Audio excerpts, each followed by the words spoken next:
Emerson Royal chegou voando nos treinos no Flamengo, deixou os companheiros e a comissão técnica impressionada. Bora acompanhar como é que foi. Na sequência tem as informações e a chegada de novos reforços. Rapaziada.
Flamengo e Palmeiras. Flamengo voltou a ser líder graças ao tropeço do Cruzeiro, agora vice-líder.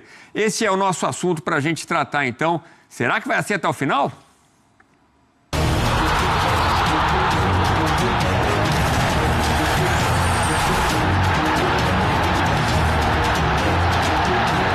E lá vem eles de novo, amigo. Flamengo e Palmeiras na disputa do Campeonato Brasileiro. Por pontos perdidos, já são líder e vice-líder. 3 vitórias consecutivas de cada lado e os protagonistas dos últimos anos no futebol nacional estão de novo no topo. E matematicamente. De acordo com a Universidade Federal de Minas Gerais, eles são os favoritos para a taça. O Flamengo com 41,9% e o Palmeiras logo atrás com um percentual de 27,5%. E de fato, geralmente há um intruso nessa relação particular entre Flamengo e Palmeiras. Já foi Atlético Mineiro, Botafogo, o Cruzeiro ameaça ser o terceiro elemento da vez. Mas os dois clubes mais poderosos do Brasil atualmente dão razão a quem argumenta que há uma espanholização no Campeonato Brasileiro. No Flamengo, a prioridade total é o torneio de pontos corridos. Quinta contra o Atlético Mineiro pela Copa do Brasil, deve ir a campo um time misto. O desejo é pelo 9º título brasileiro depois de um jejum de 4 anos. Por isso, valem os investimentos milionários em Saúl, Emerson Royal, Samuel Lino e Carrascal. O grupo é muito bom. Já falei, já estou cansado de falar que esse grupo aqui só quer ganhar, quer fazer história, quer ganhar títulos, quer ganhar jogos, quer continuar com essa ambição, e isso eu percebo todos os dias. No Palmeiras, tampouco há poupança de gastos. Paulinho, Ramon Sosa, R$500 bilhão para vencer tudo e não apenas o Campeonato Brasileiro. Quando me contrataram, não foi só para ganhar títulos. Foi para valorizar o clube, para valorizar a marca do clube, para ganhar títulos também, mas isto também faz parte do meu trabalho. A valorização do futebol, a valorização do clube e, se possível, ganhar títulos, porque nós não competimos para títulos sozinhos. O Mundial passou, a realidade voltou e com ela um cenário conhecido. No topo da tabela estão de novo Flamengo e Palmeiras. Dividem força, atenção, milhões. Uma novela repetida e cansativa, só mesmo para os rivais.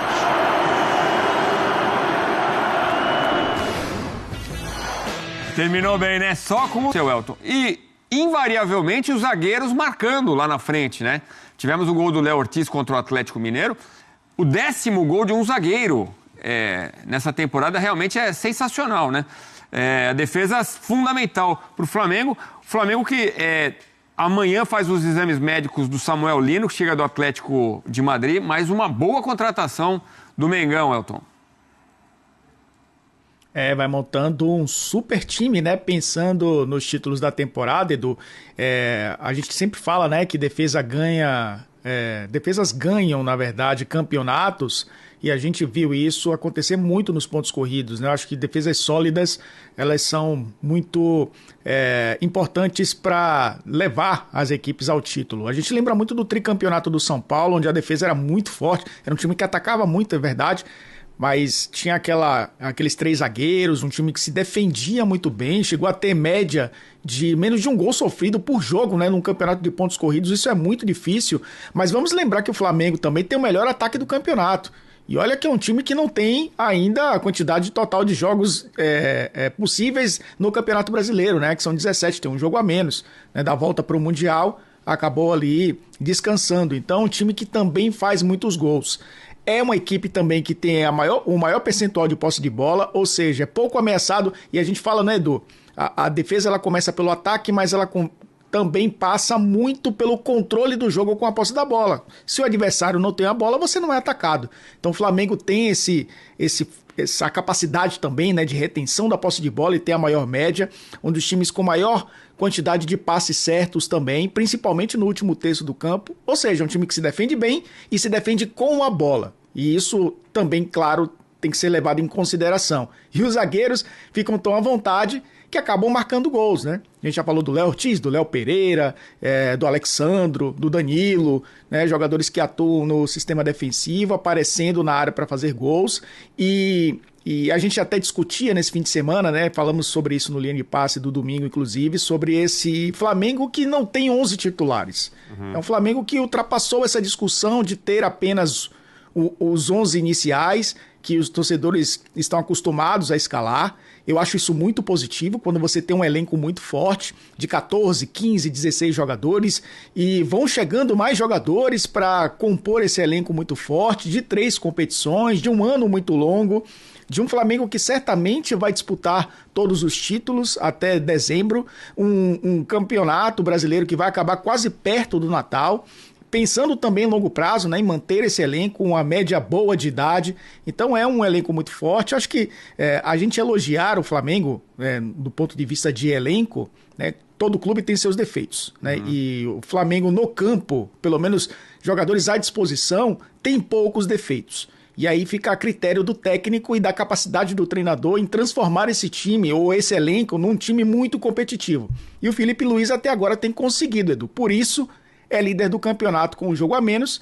Por isso pode atingir essa média, inclusive, boa do sistema defensivo e entrar para a história, né, do Campeonato Brasileiro de pontos corridos, como um Flamengo que é conhecido muito por seus jogadores ofensivos e pelo sua capacidade de atacar o tempo inteiro, mas pode também ter, né, na sua história, um time defensivamente muito sólido, que eu acho que também passa muito, repito, por ser um time que controla o jogo com a posse da bola.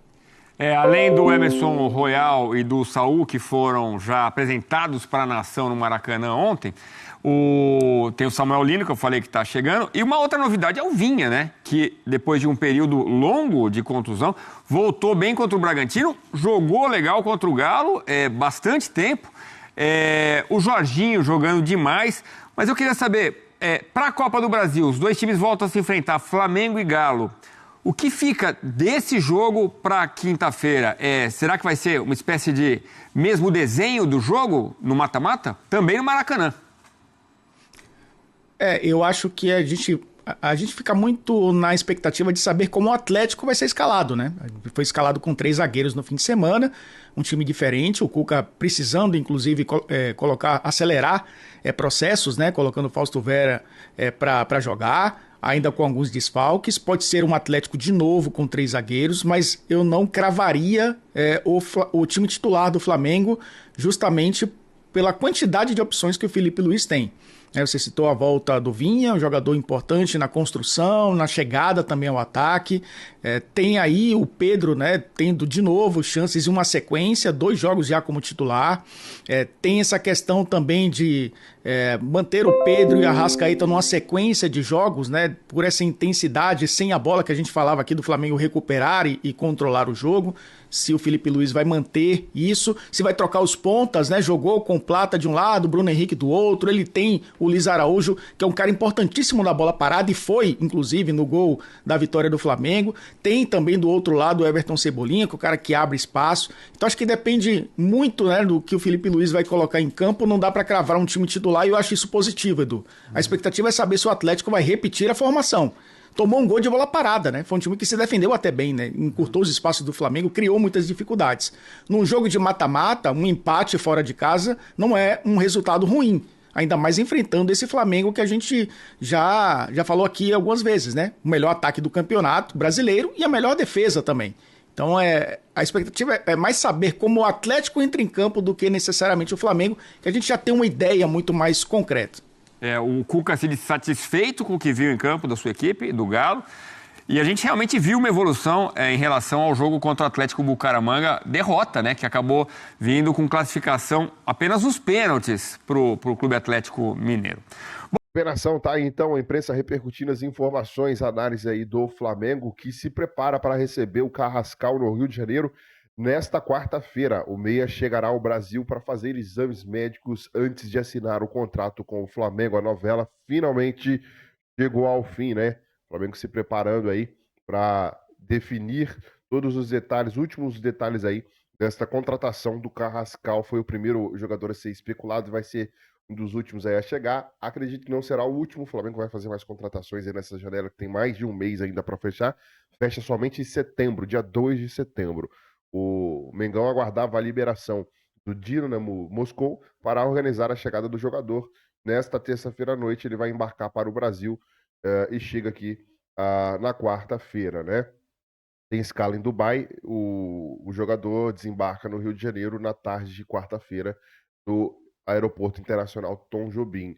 Carrascal e Flamengo entraram no acordo. Já há algum tempo a negociação com o clube russo passou a ser um entrave. Forma de pagamento, comissão, empresário, essas coisas assim, reposição deles lá. E aí O Flamengo precisou aguardar eles acertarem a contratação de um jogador que, inclusive, é do Atlético Mineiro, o meia Rubens, para poder liberar o Carrascal. Só que o Carrascal já não vinha jogando, né? Ele acertou com o Flamengo, ficou aguardando. O Carrascal que foi revelado pelo Milionários, uma boa passagem pelo River Plate, jogou inclusive já contra o Flamengo, contra o Palmeiras. Contra o Flamengo eu não lembro, acho que jogou contra o Flamengo não, mas acho que jogou contra o Palmeiras, tenho certeza que jogou. E aí foi até expulso nesse jogo contra o Palmeiras, deu uma vitória pro Palmeiras. Mas enfim, o jogador chega aí para reforçar o elenco do Flamengo. Coloca aí a sua opinião nos comentários, se inscreva, acione o sininho, deixa o like, até o próximo vídeo.